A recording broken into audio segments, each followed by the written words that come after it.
여름하면 떠오르는 운동, 수영이죠. 그런데 물 없는 수영장이 있습니다. 무슨 이야기일까요? 오늘 같이 저희와 이야기해보시면 좋을 것 같아요. 저는 책방지기 조인혜입니다. 저는 어쩌다 보니 이번 여름에 물놀이를 한 번도 하지 못한 물 없는 책방지기 윤재호입니다. 재호님의 물 없는 책방지기라는 소개말을 아무리 고민해도 뛰어넘을 수 없어서 저는 자기소개를 패스하려고 합니다. 저는 말 없는 책방지기.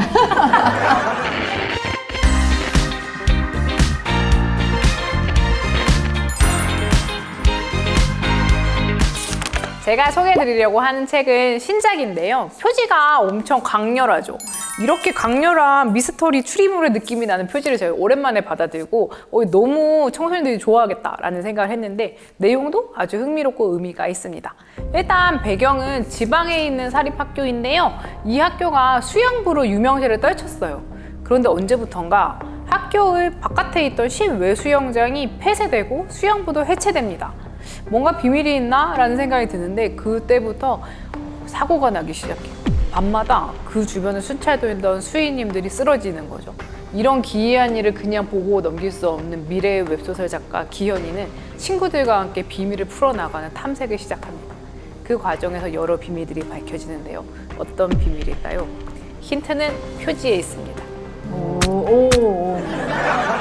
저희 이 책 너무 흥미롭게 읽었는데요. 저희 책방지기들 톡방에 있는데 제가 이걸 읽고 나서 와 이거 엄청 모험과 흥미 요소가 되게 강조되어 있는데 저희가 원래 사계절에서 주로 읽은 책은 잔잔한 감동이 있는 그런 분위기를 되게 좋아해서 사계절 책을 사랑했는데 이건 새로운 방향으로서의 발걸음인가? 라는 생각이 들어서 되게 좋더라고요. 그래서 제가 저희 단체 톡방에 이건 새로운 시도인데요? 라는 이야기를 남겼어요. 다른 분들은 어떻게 읽으셨는지 아주 궁금합니다. 저는 일단 기현이가 이 웹소설을 쓰기 위해 학교의 미스터리인 물 없는 수영장을 파헤치기 시작한다는 설정 자체부터 엄청 흥미로웠는데요.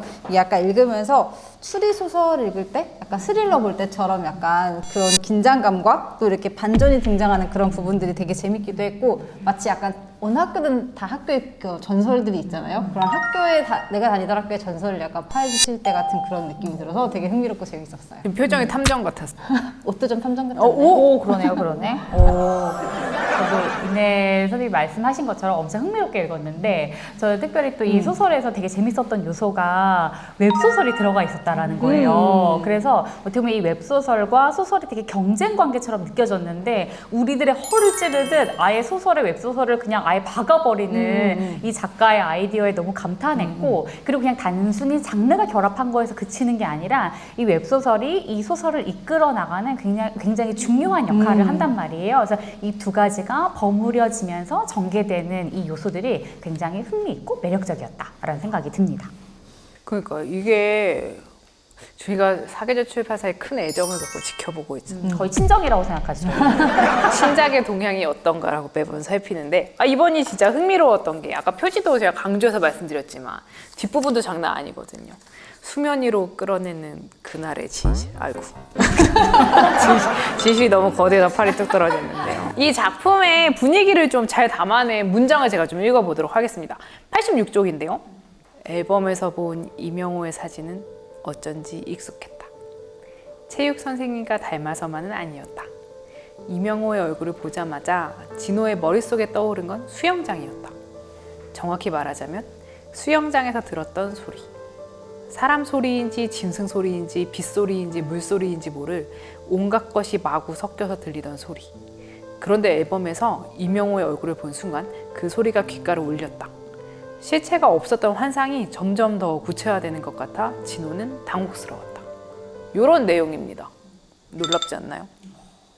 그러니까 뭔가 이 문장을 읽어주시니까 이 소설에 대한 분위기도 감지되고 되게 좋은데요. 저희가 이 소설을 이제 셋 다 굉장히 흥미롭게 읽었는데 그렇다면 이 소설을 청소년 독자들에게 이렇게 흐뭇하게 저를 보시는 거죠? 이 소설을 청소년 독자들에게 추천한다면 어떤 매력 포인트가 있을지 조금 더 구체적으로 들어보고 싶습니다.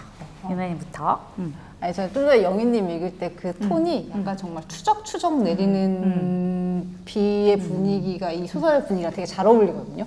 제가 사실 원고를 늦게 썼지만 낭독 연습은 앞으로 원고를 더 빨리 쓰는 저는 이 책이 되게 좋았던 점 중에 하나가 지금 채식을 다루는 책이나 채식에 대한 집중도는 되게 높아진 반면에 구제역이나 살처분을 다룬 문학 작품이 많지는 않은 것 같아요. 그래서 실제로 벌어졌던 사건을 다루는데 이걸 흥미로운 스토리 안에서 의미 있게 담아내는 게 되게 어려운 작업이라는 생각이 드는데 그 부분을 해주신 것 같아서 되게 매력적이었고요.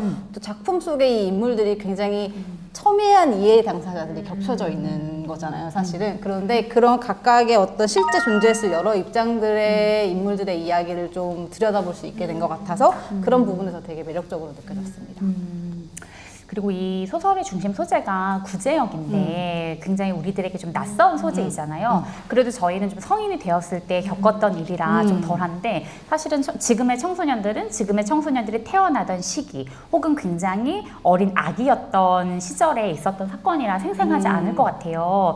그런데 우리에게 좀 거리가 먼 사건을 우리에게 또 실감나게 전해 주었다라는 것이 이 소설의 매력인 것 같은데 사실은 구제역이 저에게서 좀 거리가 떨어진 사건이라고 생각을 했는데 제가 최근에 박연준 시인의 시집에서도 구제역을 소재로 하고 있는 시를 읽은 적이 있거든요. 시의 제목이 어떻게 되냐면 하늘에서 돼지들이 떨어지는 저녁이라는 시예요. 그래서 저도 놀랐던 것은 이 사건을 바라보는 작가의 감수성이 되게 놀라웠는데 어떻게 보면 우리와 관계없다라고 생각되는 이 사건을 지금의 현실로 가지고 오는 이런 전환이 되게 놀라웠거든요. 그래서 저는 105쪽에 감기 걸렸다고 싹 다 죽여버리는 거나 똑같잖아 라는 문장이 있어요. 그래서 이 소설의 구제역이라는 청소년들에게 좀 다소 어렵게 보이는 소재이지만 단지 어떤 소재 차원에서 머무르는 그런 소설이 아니라 어떤 인간과 동물 그리고 어떤 생명을 바라보는 시선 이런 것들을 폭넓게 생각해주는 소설이기 때문에 또 청소년들에게 추천하고 싶은